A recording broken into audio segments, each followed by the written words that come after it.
उत्तर प्रदेश में नगर निकाय चुनाव इस समय चर्चा में हैं। नगर के प्रत्येक गली और मोहल्ले में चाय की टपरियों से लेकर पान की दुकानों पर चुनावी चौपालें सज रही हैं और गरमा रहे हैं चुनावी मुद्दे।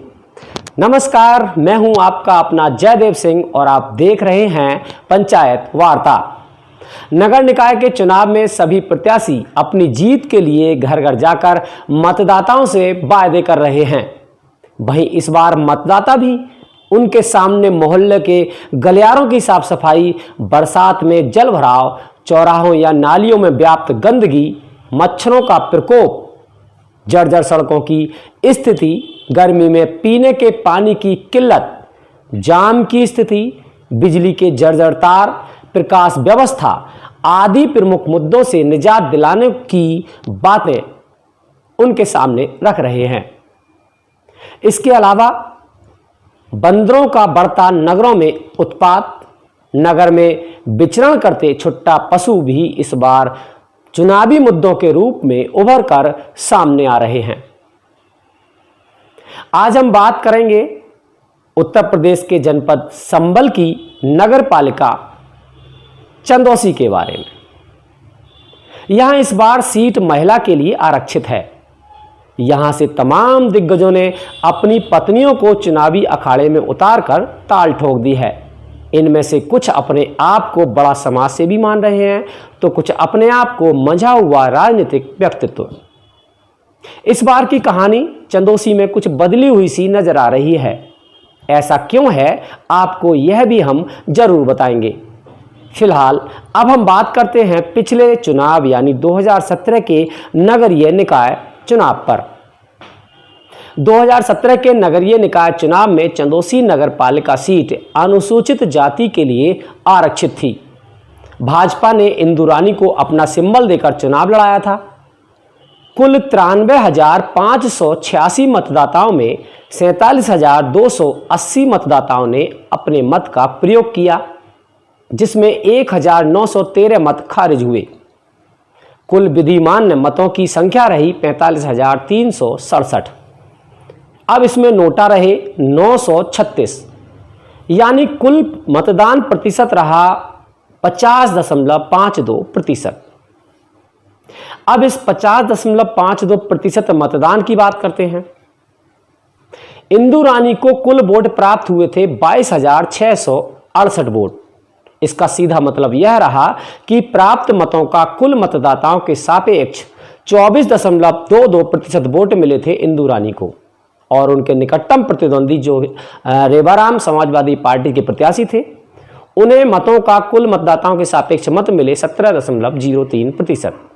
मोटे तौर पर माने तो भाजपा प्रत्याशी ने सपा प्रत्याशी से कुल प्राप्त हुए मतदान का 7% अधिक मत प्राप्त किए।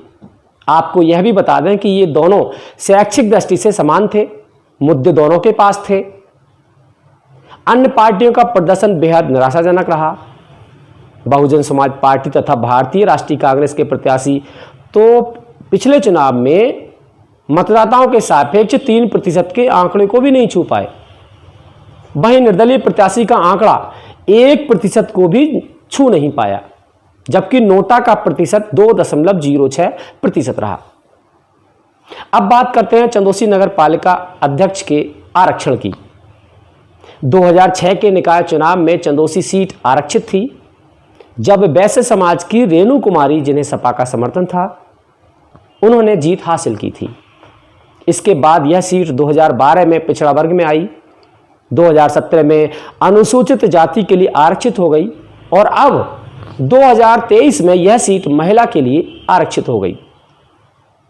वर्तमान चुनाव को लेकर यदि बात करें तो इस बार चंदौसी नगर पालिका के चुनाव में करीब 1 लाख मतदाता अपने मत का प्रयोग कर अध्यक्ष को चुनेंगे। विभिन्न राजनीतिक पार्टियों के साथ ही निर्दलीय तथा चुनावी आंकड़ों में रुचि रखने वाले जानकारों ने नगर के वोटरों का जातिगत समीकरण और पार्टी वोट बैंक को लेकर अपने दावे भी प्रस्तुत कर दिए हैं। इन आंकड़ों की माने तो इन 1 लाख वोटरों में सबसे अधिक 23% वोट मुस्लिम तथा दूसरे नंबर पर 22% वैश्य हैं। तीसरे नंबर पर करीब 15,000 दलितों को भी माना जा रहा है। इस बार अब हम बात करते हैं इस बार के चुनाव में चंदौसी में कुछ बदली हुई सी तस्वीर क्यों नजर आ रही है, जो इस वीडियो का प्रमुख कारण है। विगत पिछले समय से आरक्षण हर बार चुनावी रण में उतरने की तैयारी का सपना सजोए रखने वाले सामान्य वर्ग के राजनीतिक नेताओं, समाज सेवियों के आड़े आता रहा। इस बार अध्यक्ष पद की कुर्सी महिला वर्ग के लिए आरक्षित हो गई। आंखों में राजनीतिक महत्वाकांक्षा की चमक लिए लंबे समय से चुनाव का इंतजार कर रहे दावेदारों को फिर से अध्यक्ष बनने की उम्मीद जगी। समाज सेवियों ने राजनीतिक आकाओं का संरक्षण लेना प्रारंभ कर दिया। राजनीतिक आकाओं ने भी उन्हें प्रत्याशी बनाने का लॉलीपॉप देने में कोई कसर नहीं छोड़ी। समय गुजरा और समय के साथ नतीजा कुछ और ही सामने आया। कुछ अपने राजनीतिक जुगाड़ के चलते सफल हुए तो कुछ को राजनीतिक आकाओं से मिला अंत समय तक धोखा और सिर्फ धोखा। कुछ सक्रिय राजनीतिक नगरवासियों की माने तो इसका आक्रोश इस बार चुनावी समर में तो देखने को मिलेगा ही। उनका कहना है कि यह धोखा इस बार अध्यक्ष की कुर्सी को लालायित लोगों के साथ ही आगामी चुनावों में भी पार्टी प्रत्याशी के लिए हानिकारक सिद्ध हो सकता है। वहीं दूसरी ओर नगर में दूसरे नंबर पर आने वाले करीब 22,000 वैश्य को कांग्रेस के अलावा किसी भी अन्य राजनीतिक पार्टी ने इस बार नहीं अपनाया। कांग्रेस ने एक वैश्य समाज के व्यक्ति को अपना उम्मीदवार बनाया है। अब कांग्रेस के अलावा किसी अन्य राजनीतिक पार्टी ने अपना सिंबल किसी और को क्यों नहीं दिया, इसके पीछे भी नगर में विभिन्न चर्चाएं चल रही हैं। कोई कह रहा है कि कुछ नेता अपने राजनीतिक वर्चस्व को बचाने में लगे हैं, तो कुछ नेता दूसरे के राजनीतिक वर्चस्व को खत्म करने में लगे हैं। फिलहाल वैश्य समाज चुप्पी साधे हुए है। वैश्यों की यह चुप्पी अब क्या गुल खिलाएगी, यह तो समय ही बताएगा। वर्तमान में भारतीय जनता पार्टी ने प्रियंका शर्मा, जो कि गिरीश बंधु भाजपा के नेता हैं, उनकी पत्नी को साफ नियत सही विकास के सिंबल के साथ चुनावी मैदान में उतारा है।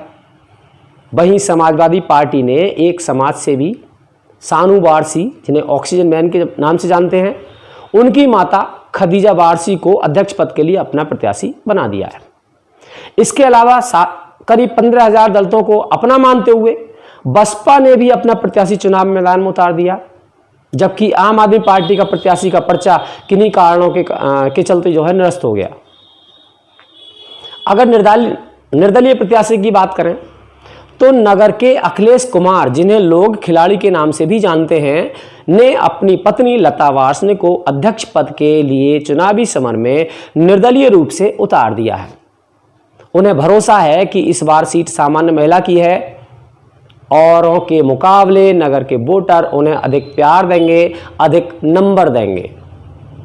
फिलहाल अलग अलग राजनीतिक दलों का समर्थन करने वाले लोगों के बीच देखा जाए तो मुद्दा केवल विकास का ही नजर आ रहा है। लोगों का केवल यही कहना है कि अध्यक्ष किसी राजनीतिक दल से बने या निर्दलीय, उन्हें तो केवल विकास ही चाहिए। जो जनता के बीच रहे, उनकी समस्याओं को समझे, उनका निराकरण करे, उन्हें तो ऐसा अध्यक्ष चाहिए, क्योंकि मुद्दों का समाधान यदि हो जाएगा तो आम जनता को उसका सीधा लाभ मिल सकेगा। खैर, अब देखना यह है कि इस चुनाव में किसके सर सजेगा चांद सी नगरी चंदौसी की नगर पालिका के अध्यक्ष पद का ताज। कौन बनेगा नगरी का चांद, जो नगर में फैलाएगा अपनी चांदनी को। 4 मई को मतदाता अपने मत का प्रयोग करेंगे, जिससे यह सामने आएगा कि इस बार के चुनाव में नगर के विकास के मुद्दे हावी रहे या फिर किसी पार्टी का सिंबल भारी पड़ा। आगामी वीडियो में मैं आपको फिर लेकर आऊंगा कुछ नया। इसी के साथ मुझे दीजिए इजाजत। नमस्कार।